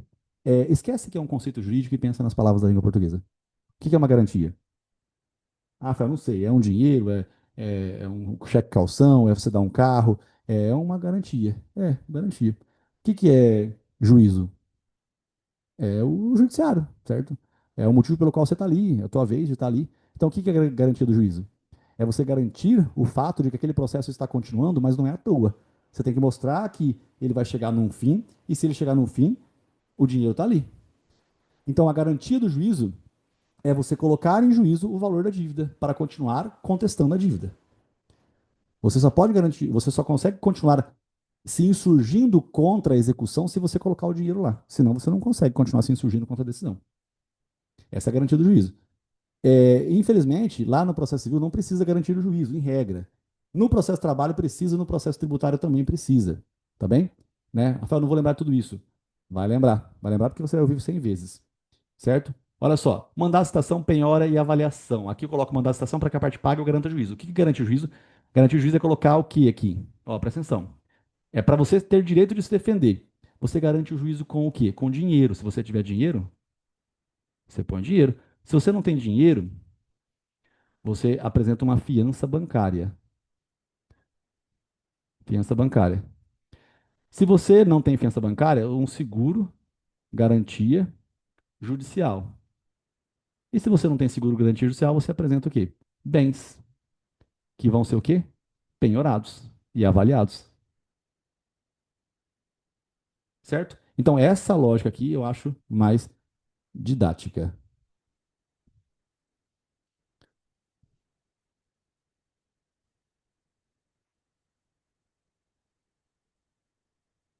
Bom, alguém me perguntou uma coisa importante, ó, tudo é importante perguntar. A garantia do juízo, ela vale tanto para o réu quanto para o autor? Vamos lá. Eu vou perguntar de uma forma legal. É, o autor é o reclamante. Ele fez uma reclamação trabalhista para receber as verbas trabalhistas que ele não tem. Então ele quer o dinheiro. É, eu não sei, talvez você não fez essa pergunta, mas como é que o reclamante vai garantir o juízo para que, se eventualmente ele perder, o dinheiro já está lá? Você concorda? Porque você fez uma reclamação trabalhista porque você quer ganhar 70 mil. Se você tiver que na execução colocar o dinheiro para continuar com o processo, você não vai conseguir. Então, quem garante o juízo é somente o devedor. A garantia do, não sei se foi essa a pergunta, tá? Qualquer coisa pode mandar um áudio no WhatsApp depois, mas você só garante juízo quem é devedor. Só o devedor garante juízo, porque só o devedor que ele tem que comprovar que ele não está contestando a execução só para protelar o processo. Ele tem que mostrar por que está acontecendo. Então, ele garante o juízo. Se ele garante o juízo, aí, após isso, após a garantia do juízo, após a garantia do juízo, aí ele tem que fazer, ele pode fazer embargo de execução. Se for um terceiro, ele pode fazer também embargo de terceiro. Mas é após, né, a garantia do juízo que ele pode fazer embargo de execução ou embargo de terceiro. Tá bem? Beleza? Ó, eu realmente não sei se foi essa a pergunta. Se foi, beleza. Né? Mas é porque eu sei, como eu dei essa resposta, talvez você fale assim, nossa, mas que pergunta boba que eu fiz, né? Não, você não fez pergunta boba, não. É porque talvez você está pensando na reclamação trabalhista e quem paga as custas do processo. Aí realmente é um monte de coisa misturada. Porque o reclamante paga a custa, o reclamado não paga, né? O depósito recursal é feito só pelo reclamado, não é feito pelo reclamante. Aí tem um emboleiro mesmo, tá? Mas aqui na execução, quem tem que garantir o juízo para continuar com o processo de execução é o devedor. Ele que garante o juízo. Olha só, isso aqui perguntou na prova do AB agora, acabou de perguntar na prova do AB essa história aqui. Só que a dívida, olha só, o que é garantia do juízo? Deixa eu perguntar para você aqui, ó. A dívida, ela era de 100 mil reais. E o cara tinha uma casa de 70 mil reais. A casa, ela foi penhorada. Ó, essa aqui, ó, a casa foi penhorada. Penhorada. A casa é bem único de família.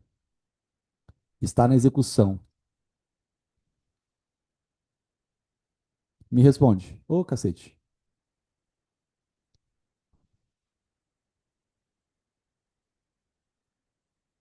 Ó, a casa foi penhorada, bem único de família. E aí eu pergunto para você. O cara pode fazer embargo de execução, sim ou não? Rafael, eu não sei o que é embargo de execução. Embargos de execução é o nome que se dá à defesa do devedor na fase de execução, tá? Então, olha só. Wanda, fica quieta aí. Deixa eu perguntar de novo. O que que é garantia do juízo? A garantia do juízo é você colocar o dinheiro em juízo. Na execução, pessoal, você tem que colocar todo o dinheiro para você poder fazer embargo de execução. Essa é a garantia do juízo. Nos recursos, não. Na parte dos recursos, você não tem que colocar todo o dinheiro. Você vai recorrendo colocando só o teto do tribunal. Por exemplo, fazer recorrer do juiz para o TRT, você paga 10 mil. Do TRT para o TST, você paga mais 20 mil, mesmo se a dívida for 1 milhão de reais. Tá? Para garantir o juízo, lá, o preparo, é só o depósito recursal no valor que eu estabeleci, 10 e 20 mil. Né? Só isso. Agora, na execução, não. Você tem que colocar todo o valor da dívida para continuar fazendo a embargo, a execução. Então, rapidinho aqui. A única forma de você garantir o juízo é se você colocar todo o dinheiro da dívida na execução para que você tenha direito de fazer embargo de execução. Volto para o meu problema aqui. Aqui, nesse caso, me responde. A dívida é de 100 mil. A casa, né, a dívida é de 100 mil. A dívida. A casa é de 70 mil. Me fala, bem único de família. A parte tem direito, né? A parte tem direito de fazer embargo de execução? Não, não tem. Isso aqui, gente, não é uma coisa assim absurda, não. A banca já cobrou isso aqui um monte de vezes, concurso público isso aqui é normal. Por quê? Porque a gente está faltando dinheiro. O que ela faz? Ela perde a casa dela? Não. Isso aqui que eu estou explicando é exatamente igual ao processo tributário. Mesma coisa, o processo tributário para cobrança de execução fiscal. Você faz uma outra peça. O nome da peça é exceção de pré-executividade. Então, quando você está devendo na fase de execução e você não paga o valor da dívida, cabe o quê? Exceção de pré-executividade. Certo? Cabe a exceção de pré-executividade. Então, vamos lá. Eu vou mostrar isso aqui de novo, rapidinho. Né? Vou mostrar de novo. Agora vamos fazer um intervalinho, né? Agora é 5 para as 9. Vou fazer um intervalinho até 9 e 10, tá bom? A gente volta daqui a pouco. Vamos retornar ao nosso conteúdo e vamos fazer uma revisão do nosso conteúdo, tá bom? É muita coisa, mas quando você faz a revisão, você tem um pouco de segurança, né? E vê que você aprendeu, muito embora eu não consiga lembrar tudo de imediato, né? Dá para você entender. Vamos lá. Vamos nos pré-vestidos. Eu iniciei a aula comentando sobre alguns recursos, né? Muito embora eu não tenha explicado o recurso até agora, eu mostrei para você aqui uma coisa que acontece em todas as matérias. E é triste errar, não podemos perder. Ó, do juiz para o TRT, RO. Do TRT para o TRT, do TRT para o TST, RR, recurso de revista. No próprio TST, gente, quando eu faço uma setinha daqui para cá, é porque você tem que lembrar que é aquele prédio com várias salas dentro e de uma turma vai para outra turma maior. Beleza? Beleza. Aí você sabe que é assim, isso aqui é o normalzão do processo. Só que aí você tem que entender o seguinte: quando o dissídio, quando qualquer tipo de conflito se inicia no TRT, o recurso para cima é o RO, é o recurso ordinário. Então aqui altera, né, essa ordem do recurso de revista. Aqui tem habeas corpus, mandado de segurança. É possível mandado de segurança? É possível habeas corpus, Rafael, no processo de trabalho? É. Dissídio coletivo é simplesmente uma coisa quando não dá certo a negociação coletiva, né? Aí você pode começar aqui no TRT, certo? O TRT para o TST, aqui se você perder é RO, recurso ordinário. Beleza? Bom, depois eu mostrei que isso acontece em todas as matérias. Nas matérias todas, pessoal, não importa se é civil, administrativo, constitucional, é RO também para cima. Se você começou no TJ, no TRF, no TRT, no TRE, é RO para cima. Só que aí nas outras matérias fala recurso ordinário constitucional, é ROC. Aí você fala, Rafael, como que eu vou saber quando que é recurso ordinário e quando que é recurso ordinário constitucional? Eles não vão colocar letra A, recurso ordinário, letra B, recurso ordinário constitucional. Não vão colocar isso, tá? Não vão colocar, certo? Então entenda isso. Ah, vai se colocar. Se colocar, gente, você vai ouvir tantas vezes recurso ordinário no processo de trabalho, que é só recurso ordinário. Ó, até rima, recurso ordinário no processo de trabalho. Nos outros é recurso ordinário constitucional, tá bom? Tranquilo isso daqui. Depois eu comecei falando, né, sobre a linha do tempo do processo. Aí nós começamos a linha do tempo. É a primeira visualização, né? Reclamação trabalhista vai para o servidor em 48 horas, ele encaminha para outra parte. Ele presume, né, que a outra parte também recebe em 48 horas, então ele começa a contar o prazo de 5 dias depois da presunção de recebimento após 48 horas. O reclamado ele procura um advogado ele vai cobrar um valor, né, para defender o reclamado a partir do que está escrito na petição inicial. Por isso que depois que o reclamado apresentou a defesa, depois que ele apresenta a defesa, depois que a contestação está juntada aos autos do processo pelo PJE ou pessoalmente, depois disso, Wanda, você não vai sair. Depois disso, o reclamante, se quiser alterar o pedido, precisa da concordância do reclamado, tá bom? Beleza? É depois, não é antes. Seja pelo PJE, seja fisicamente. Tá bem? Gente, reclamação trabalhista para o trabalho em 5 dias, desculpa, em 48 horas encaminha, presumindo que a outra parte tenha recebido em 48 horas, ele começa a contar o prazo. Wanda, não vai sair. Ele começa a contar o prazo. Wanda, Wanda, não vai sair. Caralho, velho, não vai sair.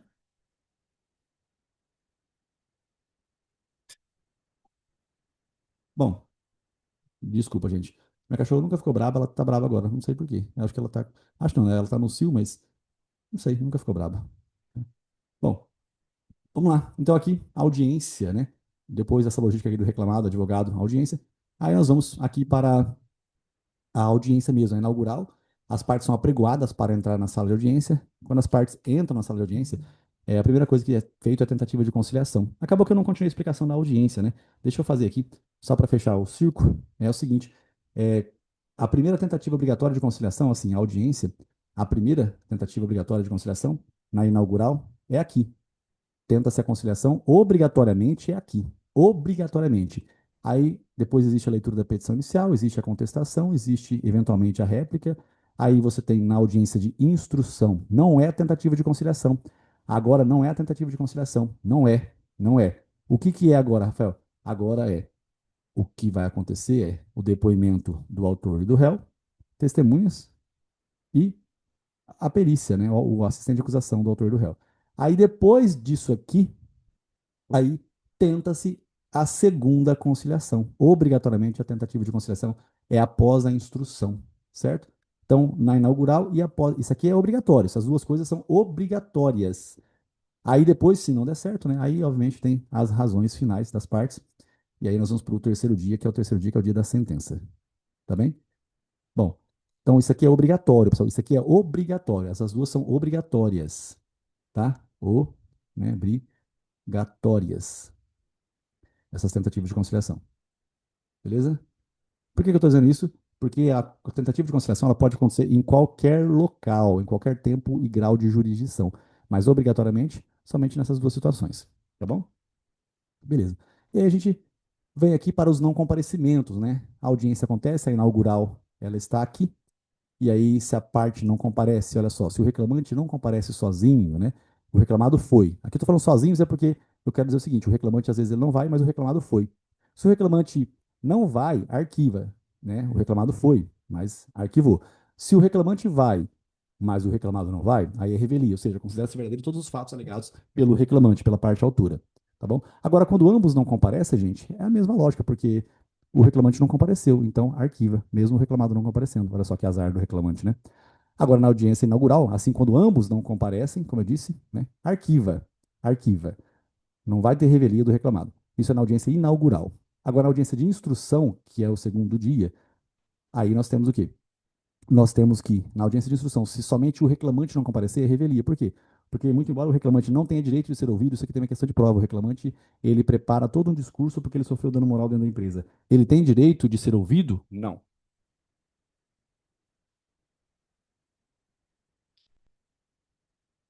O reclamante não tem direito de ser ouvido. Tá, mas e se o reclamado quiser ouvi-lo, aí é revelia, porque ele não estava presente. E o reclamado, se o reclamado não comparece, gente, é revelia. Obviamente. Mas é bem interessante que quando o reclamado não comparece, essa revelia dele no segundo dia, tá? Porque no primeiro ele compareceu. Nota que no primeiro ele compareceu, a defesa foi apresentada. Se ele não comparece, aí a revelia ela pode ser confrontada com a prova pré-constituída nos autos. Às vezes ele não compareceu mesmo, nas duas, mas o advogado juntou a documentação, né? Então a revelia, que na verdade aqui o termo técnico não seria revelia, revelia é o nome, mas na prova vai aparecer confissão ficta, né? A confissão ficta será confrontada com a prova pré-constituída nos autos, tá? O que vai aparecer aqui, então, é a expressão confissão ficta. Deixa eu até é, retificar isso aqui. Vai aparecer a palavra, a expressão, né? Confissão ficta.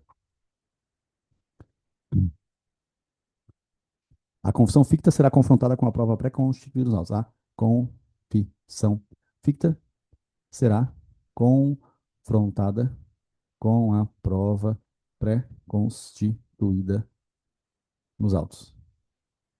Certo? Que basicamente é aquilo que nós vimos nesse desenho simples aí.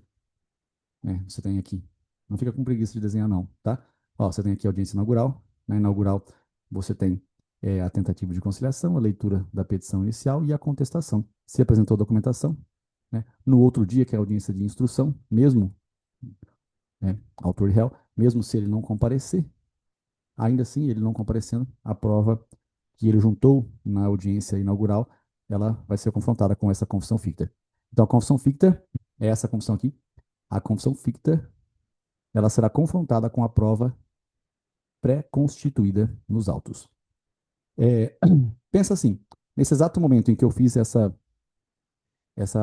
adendo aqui sobre o termo técnico correto que vai aparecer na prova, você viu que você me ouviu falar, você acompanhou, e eu não sei você, mas eu sempre gostei dos professores que faziam revisões. Não sei por quê, parece é super interessante. Parece que fala, nossa, olha que legal, né? Dá um certo conforto à revisão. Então, só procura você fazer as revisões, né? Igual tem um aluno. Assim, na verdade, os alunos, eles sempre fazem o que eles querem. E é normal isso, assim. E isso é uma coisa natural. A gente sempre faz o que a gente quer, que é o que a gente pensa que é correto.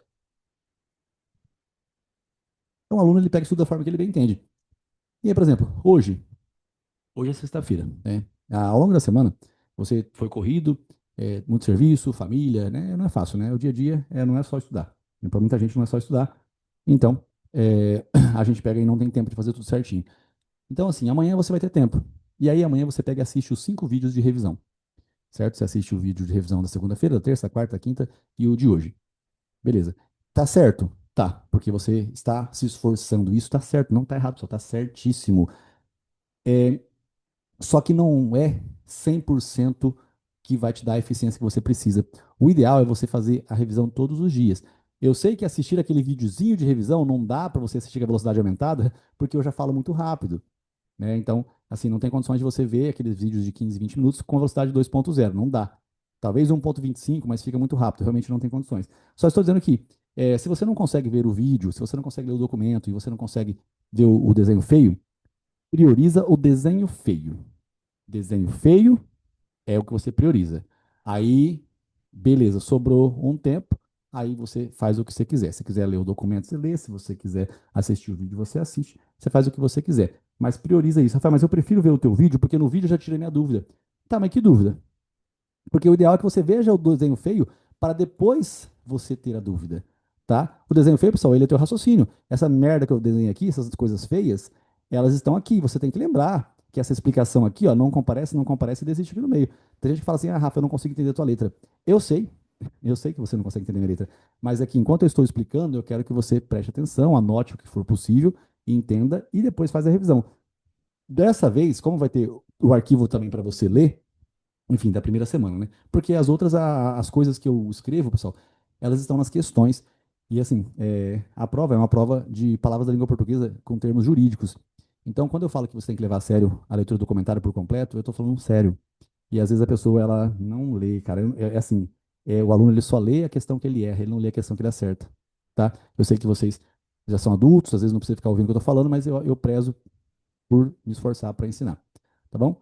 Bom, vamos lá. Continua então, Rafinha. Esse converseiro deu. Bom, gente, aqui eu falei que a reclamação trabalhista é feita, né, e se o reclamante ele der causa ao arquivamento 2 vezes consecutivas, mas não é só arquivar, é arquivar por não ter comparecido. Aí ele sofre a perempção. A perempção é um tipo de punição, tá? A palavra consecutiva eu coloquei aqui. Eu disse para você fazer um post-it, porque tem consecutivo no processo de trabalho, em ética e em constitucional. Em processo de trabalho, 2 vezes consecutivas pelo não comparecimento vai acarretar a perempção. Em ética é quando, né, um membro da diretoria, da comissão, falta por 3 reuniões ordinárias consecutivas, ele vai perder o mandato dele. Em direito constitucional é quando o ente federativo não paga por 2 vezes consecutivas a dívida fundada, tá bem? Depois a gente cai aqui para o não comparecimento, né? A logística, de novo, né? Quando ele não comparece, ainda assim é sempre arquivamento e revelia? Não, às vezes ele pode se fazer representar. Quem é que pode representá-lo? Qualquer pessoa de mesma profissão, qualquer pessoa com conhecimento dos fatos. É só isso. O preposto é que tem que ter conhecimento dos fatos, não precisa ser empregado da empresa, não precisa ser gerente da empresa. O reclamante, que vai ser representado, a pessoa que vai representar o reclamante, ela tem que ser apenas uma pessoa que seja de mesma profissão, não é da mesma empresa. Mesma profissão não é mesma empresa, tá bem? Mesma profissão não é mesma empresa. Aí tem o sindicato também que pode representá-lo. E o que é que a pessoa pode pedir? Na verdade, o que ela fala? O que ela fala é só pedir o adiamento. O outro, ele fala como se empregador fosse. O que sai da boca dele pode acarretar até dano moral, tá? Então tem que ficar esperto com o preposto que você manda para a empresa. Gente, continuando aqui. Ah, o adendo, né? Eu falei que o advogado pode ser preposto. Eu disse que o advogado constituído nos autos, o advogado da causa, ele não pode ser preposto. Porque ele não pode ser ao mesmo tempo, ele não pode ser concomitantemente advogado e preposto. Ele não pode ao mesmo tempo ser advogado e preposto, tá bem? Bom, aqui, pessoal, nós temos essa lógica aqui, né? Essa lógica aqui de. Mas, gente do céu. Ah, tá. Aqui nós temos essa lógica da, da sentença. A sentença foi, julgou aqui a quantidade de operações que foram feitas por fulano de tal, na Bolsa de Valores, trabalhando como empregado. Ou a quantidade de quadros pintados em que foi estipulado de acordo com o leilão o valor dos quadros. Então, nota que são 450 trabalhos, 450 operações, 450 situações. O valor eu não sei qual que é, então eu convido um perito para arbitrar o valor correto. Essa é a parte do cálculo. Às vezes é um cálculo simples, não precisa de perito, basta que um serventuário apresente os cálculos ou as próprias partes apresentem os cálculos. Tá bem? A parte do artigos, né, procedimento comum, é a alteração dos fatos, começa tudo de novo, né, para saber o que aconteceu. Bom, seja como for, aqui nós temos então o recurso no processo de trabalho tem efeito meramente devolutivo, significa que iniciar-se-á, iniciar-se-á, né, aqui nessa situação, no caso concreto, iniciar-se-á a execução, cálculo e arbitramento de artigo, as partes têm 8 dias para se manifestar.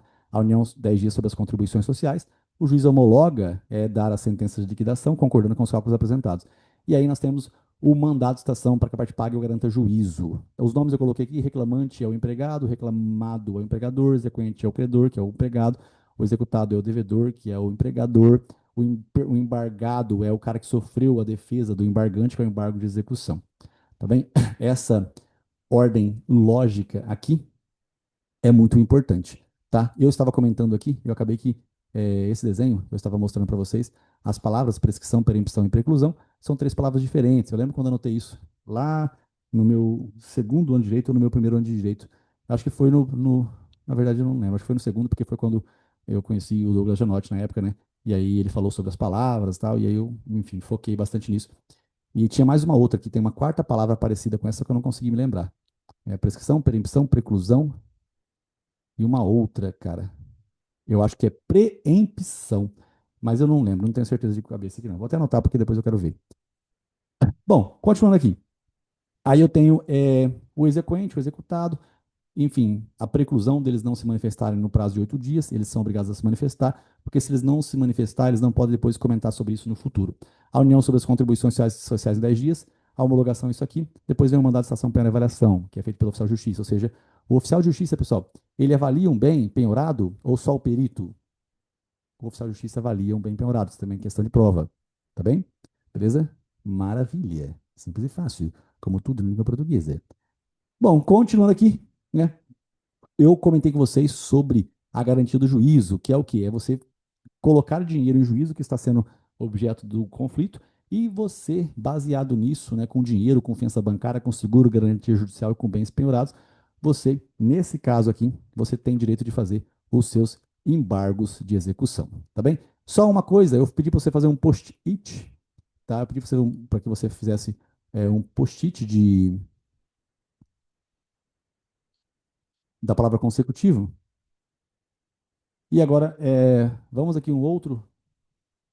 um outro post-it da expressão. Essa expressão aqui, ó, seguro, garantia judicial e também aqui fiança bancária.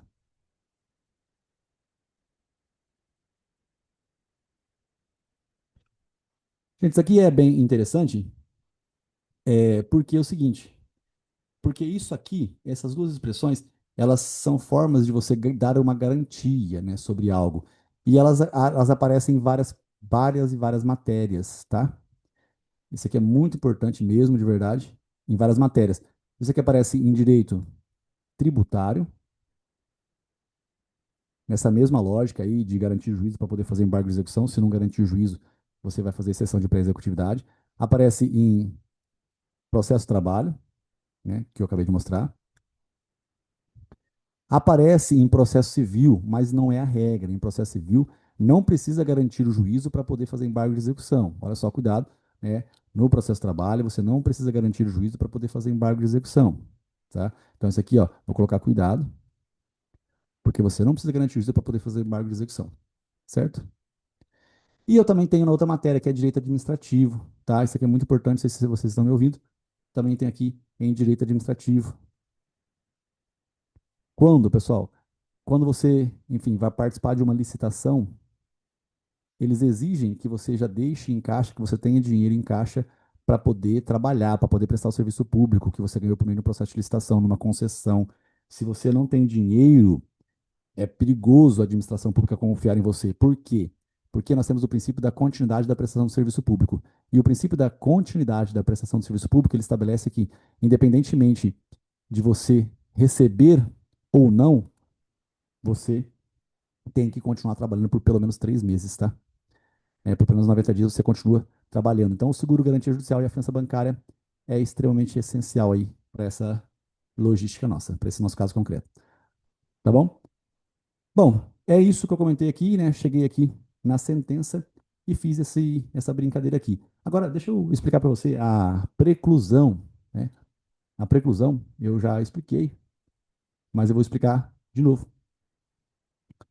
A preclusão é o seguinte: vamos ali no tempo do processo trabalhista. Pô, gente, é tão importante essa aula, muito importante, carinhas, de verdade. Ó, vamos aqui à linha do tempo do processo trabalhista, tá? Olha só, presta atenção. Eu tenho a sentença aqui, sentença. Aí eu tenho cálculo, arbitramento e artigos, 8 dias para as partes se manifestar sob pena de preclusão. Quem? O exequente e o executado. Né? Exequente e executado. Aí eles se manifestam em 8 dias sob pena de preclusão. O que que é a preclusão? Ó, sob pena de preclusão. É assim. Enfim, a união se manifesta em 10 dias, aí depois vai ter a sentença de liquidação, que é a homologação dos cálculos. Tá? O juiz concordar com os cálculos que foram apresentados. Se você se manifestou, ele homologou. Se você não se manifestou, ele homologou do mesmo jeito. Aí nós temos o mandado de licitação, para que a parte pague ou para que ela garanta o juízo. Certo? Beleza. Agora, só coisa interessante. Vamos supor que ela não tenha feito pagamento. O que que ela fez? Ela garantiu o juízo. Como é que ela garante o juízo? Você aprendeu comigo aqui. Ela garante o juízo com dinheiro, com seguro, garantia judicial, ou com fiança bancária. Ou com bens, né? Com bens que eventualmente são nomeados a penhora, tá? E aí, olha só que coisa interessante, né? A pessoa garantiu, né, o juízo com o quê? Com o bem. Você sabe que o mandado de licitação, ele é o quê? Ele é o mandado de licitação, penhora e avaliação. O bem foi penhorado. Só que a avaliação ela foi feita, né, pelo oficial de justiça, pelo oficial.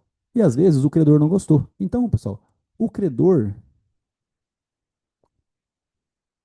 nesse momento aqui, nós temos o credor, nós também temos o devedor. O devedor, ele, como é devedor, ele faz embargo de execução. Só que se for um terceiro, ele pode fazer embargo de terceiro também. O credor, ele faz impugnação. Ó, olha só que coisa importante. A impugnação é uma palavra que demonstra é, o inconformismo do credor no processo do trabalho. E assim, o credor no processo do trabalho, ele pode se manifestar sobre o bem penhorado, ele pode se manifestar, né, nessa logística toda baseado no que ele falou aqui atrás, ó. Então, se ele não falou lá atrás sobre o valor, ele não pode questionar agora, né, o valor. Assim como o devedor também. O devedor, se ele não falou lá atrás, ele não pode falar agora sobre o valor. O embargo de execução dele, ele pode alegar uma nulidade, ele pode alegar uma prescrição, ele pode alegar outras coisas, menos o valor apresentado. Então, nota que a preclusão é isso. Se o cara não se manifestou lá atrás, ele não pode se manifestar agora aqui na frente. Não sei se vocês me ouviram, tá? E é muito importante isso aqui que eu estou dizendo. Inclusive, a outra expressão que é importante é a palavra da língua portuguesa. Sempre reitero isso, né?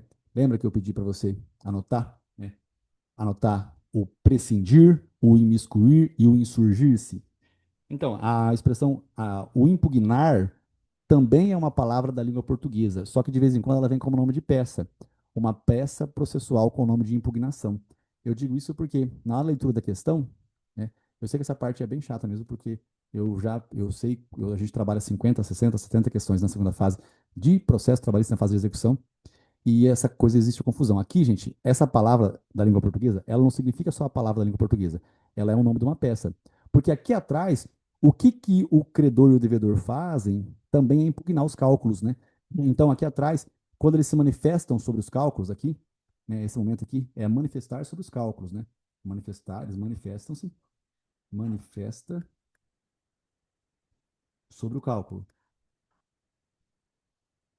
O manifestar-se sobre o cálculo aqui atrás, gente, é a impugnar, é você impugnar os cálculos, impugnar os cálculos. Esse impugnar é uma palavra da língua portuguesa que significa impugnar, que significa ir contra, não concordar, é dizer que não está certo. Esse é o impugnar. Aqui na frente também é impugnar, também é não concordar. Só que o nome aqui é uma impugnação. Porque às vezes na hora da prova aparece o quê? Aparece que o credor impugnou os cálculos e depois no embargo de execução ele quis falar sobre os valores que estavam lá na sentença de liquidação. Olha o que, que eu falei aqui. Eu vou falar de novo devagar, né? Pessoal, como vocês estão todos aí, né? Salvo o Vinícius, que está me dando a graça de poder olhar para a cara dele, porque baseado na cara dele eu dou minha aula. Tô falando a verdade. Né? Porque é assim, a expressão facial que faz a gente ver o que está acontecendo. Então, ele está ali, né? Não está com cara de paisagem, está prestando atenção, faz assim, faz assim. Então, ele está ali que está acompanhando. Né? E meu padrão é ele. Por isso que eu queria que para mais pessoas deixassem a câmera ligada, porque não vai matar vocês deixar a câmera ligada. A não ser que trave o computador de vocês. O contrário, deixa a câmera ligada aí.